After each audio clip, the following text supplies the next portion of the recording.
Welcome back to my channel Tamil quality inspection. இன்னைக்கு வந்து ஒரு புது வீடியோவில் உங்களை சந்திக்கிறதுல ரொம்ப மகிழ்ச்சி. இன்னைக்கு நம்ம டாபிக் என்ன, எதை பற்றி பார்க்க போகிறோம் அப்படின்னா, இப்போ வந்து QAQC இன்ஜினியர் எப்படி வந்து நம்ம வந்து ஆகலாம். ஸோ அதை பற்றி தான் வந்து இந்த வீடியோவில் வந்து பார்க்க போகிறோம். இப்போ நீங்கள் ஒரு மெக்கானிக்கல் இன்ஜினியரா இல்லை வந்து ஒரு டிப்ளமோ முடிச்சிருக்கீங்களா, நீங்கள் வந்து QAQC இன்ஜினியராக வந்து ஆகணும்னு நினைக்கிறீங்களா? அப்போ வந்து எங்கேருந்து ஆரம்பிக்கிறது, என்ன படிக்கணும், என்ன சர்டிஃபிகேஷன் எடுக்கணும் அப்படின்னு நீங்கள் வந்து நினைக்கிறீங்களா?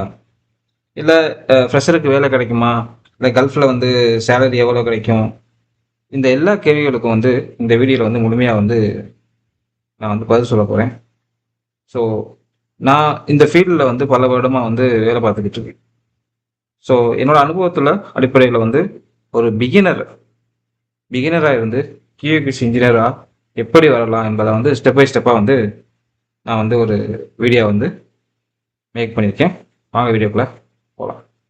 முதல்ல வந்து QAQC என்றால் என்ன அப்படின்னு வந்து தெரிந்து கொள்ளணும்.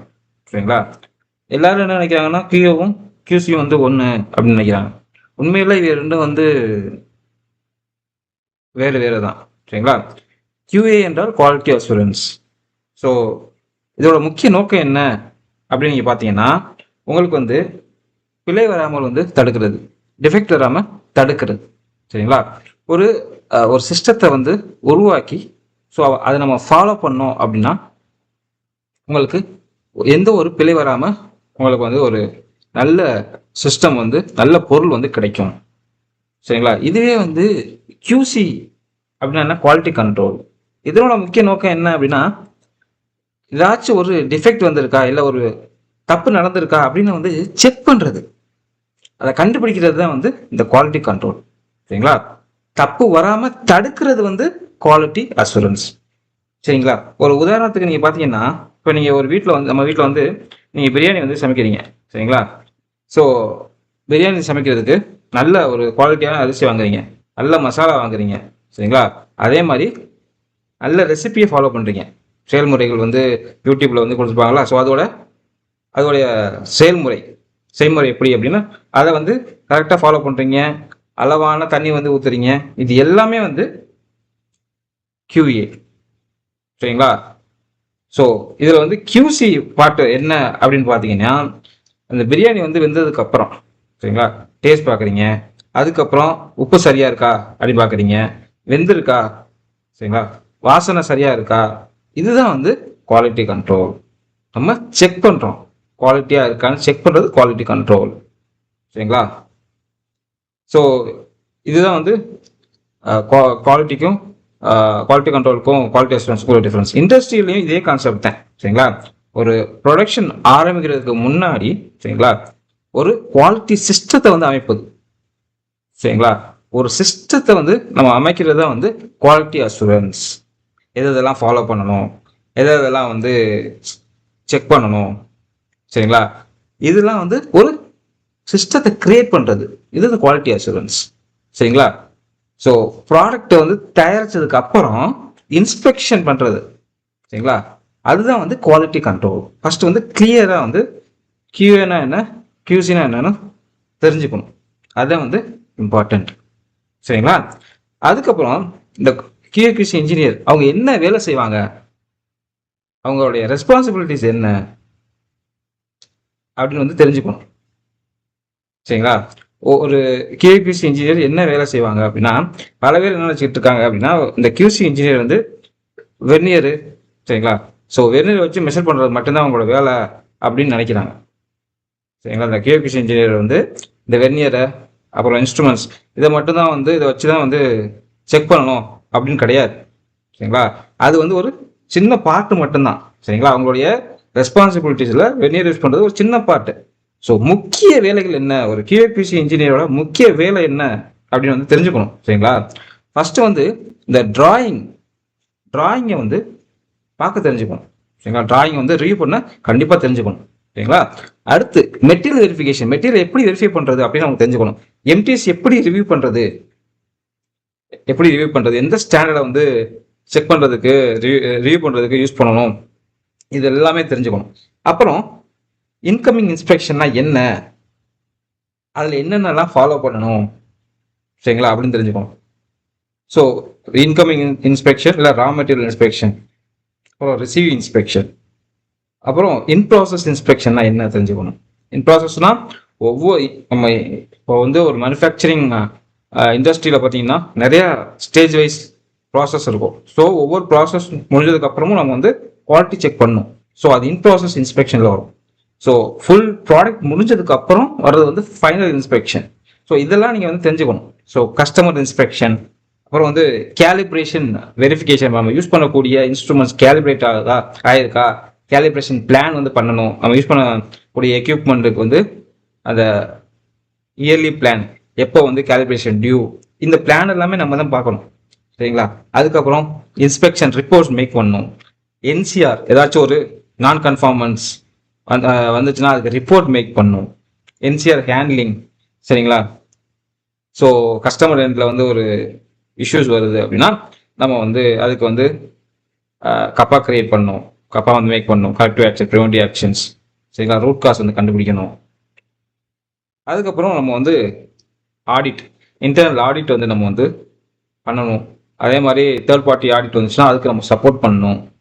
அப்புறம் டாக்குமெண்டேஷன், இப்போ QA QCனா டாக்குமெண்டேஷன் பார்ட்டும் இருக்கும். சரிங்களா. லைக் ISO டாக்குமெண்டேஷன் 9001 ஒவ்வொரு ஃபீல்டுக்கு பொறுத்த வரைக்கும் அது வந்து மாறும். ISO 9001 வந்து ஸ்டாண்டர்ட் வந்து டாக்குமெண்ட். அதே மாதிரி API ஸ்பெக் Q1. ஸோ அந்த மாதிரி நிறைய டாக்குமெண்டேஷன் பார்ட்னர் நிறைய இருக்கும். ஸோ இதை பற்றி எல்லாமே வந்து தெரிஞ்சுக்கணும். சரிங்களா. இப்போ வந்து QA/QC இன்ஜினியர் அவங்க வந்து ஆஃபீஸில் மட்டும்தான் வந்து வேலை செய்வாங்கன்னா அப்படி கிடையாது. சைட்லேயும் வேலை செய்வாங்க, கிளைண்ட் சைடும் வேலை செய்வாங்க, அப்புறம் சப்ளையர் அவங்களோடையும் அவங்களுக்கு வந்து கம்யூனிகேஷன் வச்சு வேலை செய்வாங்க. ஸோ அதனால நம்ம என்ன பண்ணணும் அப்படின்னா கம்யூனிகேஷன் ஸ்கில்லை வந்து நம்ம வந்து வளர்த்துக்கணும். முக்கிய நோக்கம் வந்து நம்ம எல்லாரோடையும் டச்சில் இருக்கோம், கிளைண்ட் கூடயும் டச்சில் இருக்கோம். சரிங்களா. அதுக்கப்புறம் சைட்லேயும் நம்ம வந்து வேலை பார்ப்போம். ஸோ கம்யூனிகேஷன் வந்து நல்லா வளர்த்துக்கணும். ஆஸ் அ QA/QC இன்ஜினியராக நீங்கள் வந்து வரணும் அப்படின்னா கம்யூனிகேஷன் வந்து நல்லா இம்ப்ரூவ் பண்ணிக்கணும். சரிங்களா. ஸோ நெக்ஸ்ட் பார்த்தீங்கன்னா உங்களுடைய எஜுகேஷன் குவாலிஃபிகேஷன் என்னவா இருக்கணும். சரிங்களா. பொதுவாக நீங்கள் பார்த்தீங்கன்னா மெக்கானிக்கல் இன்ஜினியர், சரிங்களா, mechanical engineer, civil engineer, electrical engineer, industrial engineer, metallurgical engineer, இந்த டிகிரி இருந்தாலே வந்து நம்ம வந்து ஈஸியாக வந்து குவாலிட்டி ஃபீல்டுக்குள்ளே அந்தந்த டிபார்ட்மெண்ட் வைஸ் நம்ம போயிடலாம். ஸோ இப்போ எலக்ட்ரிக்கல் செக்ஷன்னா அதுக்கு குவாலிட்டி இன்ஜினியர் வந்து தேவைப்படும், QA/QC இன்ஜினியர் தேவைப்படும். மெக்கானிக்கல் சைடு அதுக்கு இன்ஸ்பெக்ஷனு, செக்கிங்கு, அதுக்கு மெக்கானிக்கல் இன்ஜினியர் வந்து நம்ம வந்து சூஸ் பண்ணி அதில் வந்து ஒர்க் பண்ணுவாங்க. சரிங்களா. ஸோ இந்த இன்ஜினியரிங் டிகிரி நீங்கள் படிச்சிருந்தீங்க அப்படின்னா நம்ம வந்து ஈஸியாக வந்து வேலை வந்து கிடைக்கும், இந்த ஃபீல்டுக்குள்ளே ஈஸியாக வந்து போயிடலாம். சரிங்களா. அதுக்கப்புறம் இந்த டிகிரியோ டிப்ளமோவோ இது படிச்சிருந்தா மட்டும் போதாது. சரிங்களா. இது படிச்சிருந்தா மட்டும் நீங்கள் வந்து QA/QC ஃபீல்டுக்குள்ளே வந்து ஒர்க் பண்ணிட முடியாது. ஸோ உங்களுடைய ஸ்கில்லை வந்து வளர்த்துக்கணும். இங்கே வந்து ஸ்கில்லு தான் வந்து முக்கியம். உங்களுக்கு என்ன தெரியுது அப்படின்னு பார்ப்பாங்க, அதை வச்சு தான் நீங்கள் வந்து உள்ளே வர முடியும். ஸோ அதை வந்து ஃபஸ்ட்டு வளர்த்துக்கணும். ஸோ ஒரு ஃப்ரெஷராக நீங்கள் வந்து போகிறீங்கன்னா பேசிக்ஸ் வந்து தெரிஞ்சுக்கணும். சரிங்களா. அப்போ வந்து ஈஸியாக வந்து நம்ம வந்து உள்ளே வந்து நுழைஞ்சிடலாம். இப்போ இனிஷியலாக நீங்கள் வந்து சின்ன கம்பெனிகளாக இருந்தாலும் உள்ளே வந்துட்டு உங்களுடைய நாலேஜை வந்து இம்ப்ரூவ் பண்ணிக்கங்க, உங்கள் ஸ்கில்ஸை இம்ப்ரூவ் பண்ணிக்கங்க, எக்ஸ்பீரியன்ஸை இம்ப்ரூவ் பண்ணிக்கங்க. அதுக்கப்புறம் படிப்படியாக நீங்கள் வந்து வளர்ந்துடலாம். சரிங்களா. ஸோ ஸ்கில் வந்து ரொம்ப இம்பார்ட்டண்ட். சரிங்களா. இப்போ வந்து ஸ்கில் எப்படி எதுலாம் நீங்கள் வளர்த்துக்கலாம் அப்படின்னு பார்த்தீங்கன்னா இன்ஜினியரிங் டிராயிங்கை வந்து ரீட் பண்ண தெரிஞ்சுக்கணும். சரிங்களா. ஸோ ஒரு நல்ல நீங்கள் வந்து இந்த டிராயிங்கை வந்து ரிவ்யூ பண்ண தெரிஞ்சால் மட்டும்தான் வந்து இன்ஸ்பெக்ஷன் வந்து பண்ண முடியும். ஸோ அதை வந்து நீங்கள் வந்து கரெக்டாக வந்து கற்றுக்குங்க. சரிங்களா. ஸோ எப்படி இந்த டிராயிங்கை வந்து ரிவ்யூ பண்ணுறது, எப்படி ரீட் பண்ணுறது, இன்டர்பிரேஷன் பண்ணுறது, இது எல்லாமே வந்து நீங்கள் வந்து தெரிஞ்சுக்கணும். சரிங்களா. அப்போ தான் வந்து இன்ஸ்பெக்ஷன் வந்து ப்ராப்பராக வந்து செய்ய முடியும். சரிங்களா. அதுக்கப்புறம் இந்த டூல்ஸ் யூஸ் பண்ணுறீங்கள, ஸோ அதெல்லாம் எப்படி யூஸ் பண்ணுறது அப்படின்னு வந்து தெரிஞ்சுக்கணும். Like vernier caliper, micrometer, height gauges, dial gauge, அப்புறம் வந்து ப்ரெஷர் கேஜ் எப்படி ஒர்க் ஆகுது, temperature gauge, thread gauge, so எங்கெங்கெல்லாம் இந்த கேஜஸ் வந்து யூஸ் பண்ணணும் அதெல்லாம் நீங்கள் வந்து தெரிஞ்சுக்கணும். சரிங்களா. ஸோ சர்ஃபேஸ் ரஃப்னஸ், இப்போ பெயிண்டிங்கு அதிலெல்லாம் வந்து உங்களுக்கு சர்ஃபேஸ் ரஃப்னஸ் வந்து நம்ம வந்து பார்க்கணும். அது போக நார்மல் மிஷினிங்கில் வந்து ரஃப்னஸ் செக் பண்ணுறது. ஸோ இதெல்லாம் வந்து தெரிஞ்சுக்கணும். எப்படி அந்த மிஷின் அந்த இன்ஸ்ட்ருமெண்ட் வந்து ஹேண்டில் பண்ணுறது, இதெல்லாம் வந்து பேசிக் வந்து நம்ம தெரிஞ்சுக்கணும். சரிங்களா.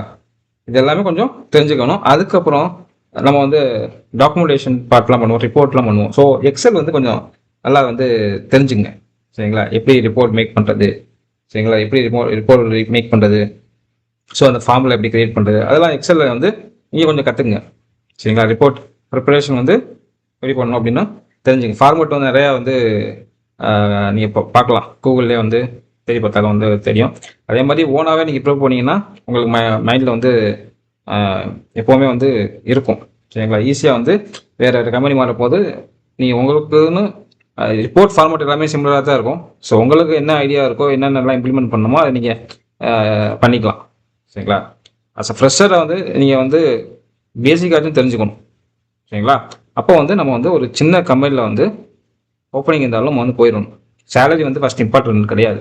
ஃபஸ்ட்டு நம்ம வந்து இனிஷியலாக நம்ம எப்படி வந்து நம்ம பேஸை வந்து உருவாக்க போகிறோம்னு இருக்கு. சரிங்களா.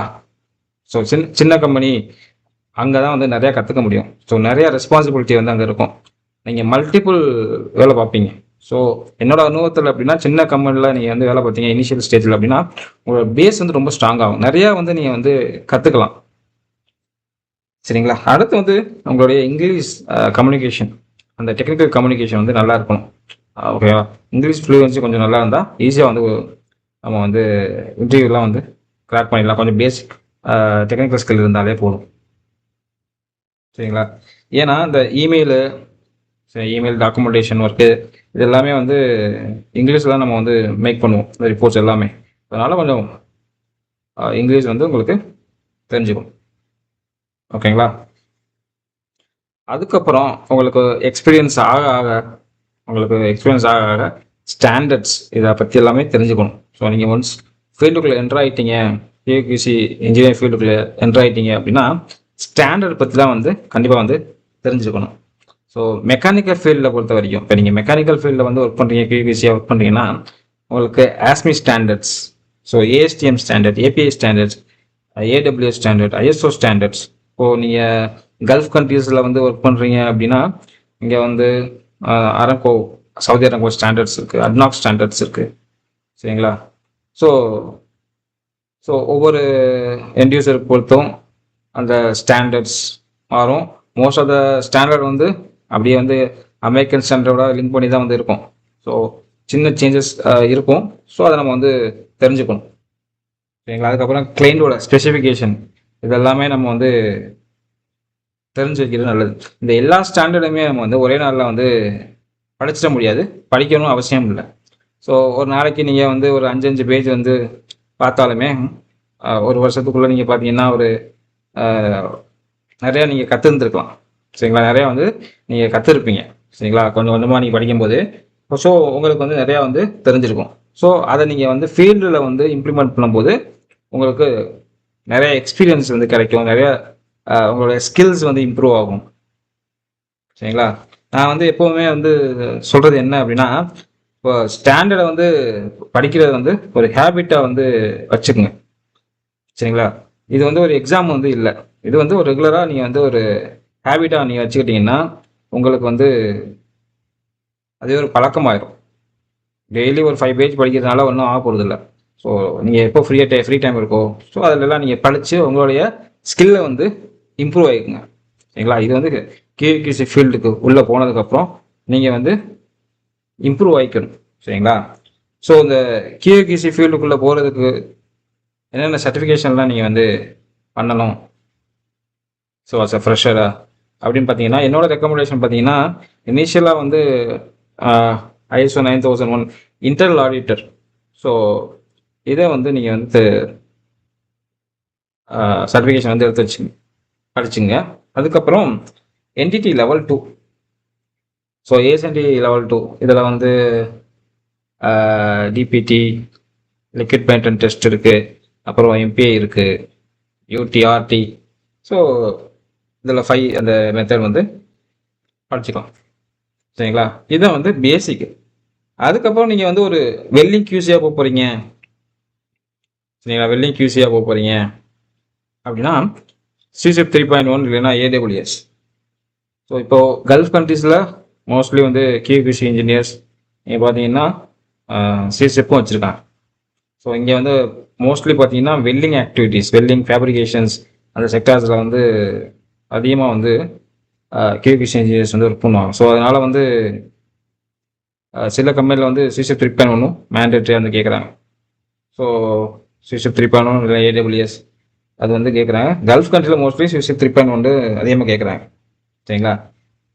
இதுவே நீங்கள் பெயிண்டிங் இண்டஸ்ட்ரீஸ் அங்கே வேலை பார்க்குறீங்க, பெயிண்டிங் ரிலேட்டடாக வந்து கோட்டிங் இன்ஸ்பெக்டர்ஸ் அந்த மாதிரி இருக்கீங்கன்னா நேசர், பிகேஸ், ஸோ இதெல்லாம் நீங்கள் வந்து நம்ம வந்து எடுத்து வச்சுக்கிறது நல்லது. ஃபஸ்ட்டு வந்து நீங்கள் என்ட்ராகிறதுக்கு என்டிடி லெவல் 2, சரிங்களா? அதுக்கப்புறம் ISO 9000 இன்டர்னல் ஆடிட்டர், ஓகேங்களா? இது போதும். அதுக்கப்புறம் என்ட்ரானதுக்கப்புறம் அங்கே உள்ள ரெக்கமெண்டை பொறுத்து நீங்கள் வந்து படிச்சுக்கலாம். ஸோ எடுத்தோடனே நம்ம வந்து சிசிஎஃப் 3.1 படித்தோம் அப்படின்னா ஸோ அதை பற்றி நம்மளுக்கு தெரியாமல் நம்ம படிச்சுட்டு அதுக்கப்புறம் நம்ம இன்டர்வியூவில் வந்து நிறையா வந்து நம்ம வந்து ஃபெயில் ஆயிடுவோம். ஸோ அதனால் கொஞ்சம் பேசிக் தெரிஞ்சுக்கிட்டு உள்ளே வந்துட்டு அதுக்கப்புறம் நம்ம வந்து QA/QC இன்ஜினியராக வந்து ஆயிடலாம். ஓகேங்களா? ஸோ அந்த ஃபீல்டுக்குள்ள வந்ததுக்கப்புறம் சிசிஎஃப் 3.1 படிச்சுட்டு அதுக்கப்புறம் நீங்கள் படிப்படியாக உங்களுடைய கரியர் க்ரோத்தை வந்து இம்ப்ரூவ் பண்ணிக்கலாம். சரிங்களா? அதுக்கப்புறம் API சர்டிஃபிகேஷன், API 570, 510 இந்த மாதிரி நிறையா சர்டிஃபிகேஷன் வந்து இருக்குது. ஸோ உள்ள கரியர் க்ரோத் வேணும் அப்படின்னா அவங்களுக்கு வந்து சர்டிஃபிகேஷன் ப்ளஸ் உங்களோட எக்ஸ்பீரியன்ஸ். சரிங்களா? ஸோ ரெண்டு இம்பார்ட்டண்ட்டாக. ஸோ ரெண்டும் உங்களுக்கு எக்ஸ்பீரியன்ஸும் உங்களுக்கு சர்டிஃபிகேஷனும் இருந்தாலுமே, சரிங்களா, ரெண்டுமே இருந்துச்சுன்னா உங்களுக்கு வந்து நல்ல சேலரி வந்து கண்டிப்பாக வந்து கிடைக்கும். சரிங்களா? ஸோ அது எப்படி உங்களோட சேலரி அண்டு கெரியர் க்ரோத், சரிங்களா? ஸோ இது வந்து எப்படி இருக்கும் அப்படின்னா உங்களோட எக்ஸ்பீரியன்ஸு அதுக்கப்புறம் சர்டிஃபிகேஷன். சரிங்களா? இப்போ நீங்கள் வந்து ஃபீல்டுக்குள்ள என்ட்ராறீங்க. இனிஷியலாக நீங்கள் பார்த்தீங்கன்னா ஒரு ட்ரைனிங் இன்ஸ்பெக்டர் வந்து வருவீங்க. அதுக்கப்புறம் QC இன்ஸ்பெக்டர் ப்ரமோட் ஆவீங்க. அதுக்கப்புறம் எக்ஸ்பீரியன்ஸ் ஆனோன்னா QA/QC இன்ஜினியர், அப்புறம் சீனியர் இன்ஜினியர் இல்லைனா லீட் இன்ஜினியர் சொல்லுவாங்க. அதுக்கப்புறம் QA/QC மேனேஜராக வந்து ஆயிடுவீங்க. ஸோ இது வந்து சர்டிஃபிகேஷன் ப்ளஸ் எக்ஸ்பீரியன்ஸ். ஸோ நீங்கள் பண்ண உங்களுக்கு வந்து உங்களோட கரியர் க்ரோத் ஆகிட்டே இருக்கும். ஓகேங்களா? இப்போது சேலரி நீங்கள் பார்த்தீங்க அப்படின்னா ஃப்ரெஷர் இப்போ இந்தியாவில் ஒர்க் பண்ணுறீங்க அப்படின்னா ஒரு இப்போது ஒரு 20 to 40. ஸோ இது வந்து எப்படின்னா ஒரு கம்பெனியை பொறுத்து, சரிங்களா, நல்ல MNC அது மாதிரினா உங்களுக்கு நல்ல பேக்கேஜ் கிடைக்கும். ஸோ சேலரி வந்து உங்களுக்கு அந்த கம்பெனியை பொறுத்து இனிஷியல் ஸ்டேஜில். ஸோ அதுக்கப்புறம் QC இன்ஸ்பெக்டர்ஸ் அவங்களுக்கு இந்தியாவில் பார்த்தீங்கன்னா 30,000 50 வந்து கிடைக்கும். 50,000. அதுக்கப்புறம் QA/QC இன்ஜினியருக்கு ஒரு 50,000 1 லட்சம் வந்து கிடைக்கும். சீனியர் பார்த்தீங்கன்னா 1 லட்சத்துலேருந்து 1,50,000, QA/QC இன்ஜினியர் 1,50,000 மேலே கிடைக்கும். ஸோ இது வந்து பேஸ்ட் வந்து ஸ்கில் கம்பெனி மாறும். சரிங்களா? இது வந்து அப்ராக்சிமேட் வேல்யூ தான் போட்டிருக்கு. சரிங்களா? அதுக்கப்புறம் கல்ஃபு இப்போ சவுதியிலலாம் நீங்கள் பார்த்தீங்கன்னா ஃப்ரெஷருக்கு வந்து ஒரு கல்ஃப் எக்ஸ்பீரியன்ஸ் இல்லை. அவங்களுக்கு வந்து 3,000லேருந்து ஒரு 6,000 அந்த மாதிரி கிடைக்கும். அப்புறம் QC இன்ஸ்பெக்டர்ஸ் அதுக்கப்புறம் அவங்களுக்கு வந்து 6லேருந்து ஒரு 8லேருந்து கிடைக்கும். அப்புறம் QA/QC இன்ஜினியருக்கு வந்து ஒரு 8லேருந்து 12 வரைக்கும் கிடைக்கும். அப்புறம் சீனியர் அவங்க சீனியர் இன்ஜினியருக்குலாம் பார்த்தீங்கன்னா 12லேருந்து 18. அப்புறம் மேனேஜருக்கெல்லாம் வந்து 20+, 30 வரைக்கும் 30, 35 கிடைக்கும். சரிங்களா? கம்பெனியை பொறுத்து இந்த பேலாம் வந்து மாறும். ஓகேங்களா? புரிஞ்சா? ஸோ இதுதான். சரிங்களா? இந்த வீடியோவில் வந்து நம்ம என்னென்னலாம் பார்த்தோம் அப்படின்னு பார்த்தீங்கன்னா QA அப்படின்னா என்ன, QCனா என்ன, அப்புறம் வந்து QA/QC இன்ஜினியர் வந்து என்ன வேலை செய்வாங்க, என்ன சர்டிஃபிகேஷன் பண்ணணும், என்ன ஸ்கில் வந்து நம்ம வந்து கற்றுக்கணும், என்னென்ன ஸ்டாண்டர்ட் படிக்கணும், என்ன சர்டிஃபிகேஷன் வந்து எடுக்கணும், கேரியர் க்ரோத் எப்படி இருக்கும், சேலரி எவ்வளோ, இதெல்லாமே வந்து நம்ம வந்து இந்த வீடியோவில் வந்து பார்த்தோம். இப்போ குவாலிட்டி இருக்குது பார்த்தீங்களா? குவாலிட்டி வந்து ஒரு வேலை மட்டும் கிடையாது. சரிங்களா? அது ஒரு மைண்ட் செட்டாக வந்து இருக்கணும். சரிங்களா? தினமும் வந்து ஒரு புதுசாக நீங்கள் வந்து கற்றுக்கணும். அதுக்கப்புறம் அந்த ஸ்டாண்டர்டு படிங்க. அப்புறம் இன்ஸ்பெக்ஷன் ப்ராக்டிஸ் பண்ணுங்கள். அப்புறம் டாக்குமெண்டேஷனை வந்து இம்ப்ரூவ் பண்ணுங்கள். புதுசாக வந்து உங்களுக்கு வந்து ரிப்போர்ட்ஸ் மேக் பண்ணுங்கள். சரிங்களா? ஸோ அதுக்கப்புறம் நல்ல பொசிஷன் அப்புறம் நல்ல சேலரி தானாகவே வந்து வரும். சரிங்களா? ஐ திங்க் இந்த வீடியோ வந்து உங்களுக்கு பிடிச்சிருந்து நினைக்கிறேன். பிடிச்சிருந்தா லைக் பண்ணுங்கள், ஷேர் பண்ணுங்கள், கமெண்ட் பண்ணுங்கள். அடுத்த ஒரு நல்ல டாப்பிக்கில் உங்களை வந்து சந்திக்கிறேன். Until bye bye, take care, see you, bye.